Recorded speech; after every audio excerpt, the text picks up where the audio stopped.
56 लाख शेतकऱ्यांना 36,000 कोटी रुपयाची कर्जमाफी आपण करतो। यामध्ये ज्या लोकांनी यापूर्वी कर्ज घेतलेलं आहे, जे थकीत आहेत, असे सगळे लोक आपण कव्हर केलेले आहेत। केवळ 2020 ला ज्यांना कर्जमाफी मिळाली आणि जे पुन्हा थकीत आहेत असं दाखवतायत किंवा झालेले आहेत, यांच्या संदर्भात काही रेस्ट्रिक्शन आपण टाकले आहेत। तो नंबरही मोठा नाही आहे। मला असं वाटतं की 9-10 लाख अशा प्रकारचे शेतकरी आहेत, त्यांनाही कर्जमाफी मिळणारच आहे।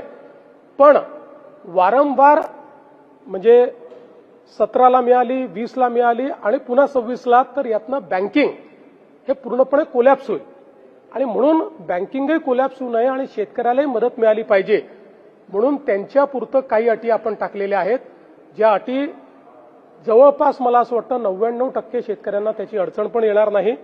बाकी सगळ्या शेतकऱ्यांना आपण पूर्णपणे कर्जमाफी देतो। तो 15चा आहे का 16चा आहे का 14चा आहे हे देखील आपण बघितलेलं नाहीये आणि 2 लाखापर्यंतची कर्जमाफी पूर्णपणे आपण देतो।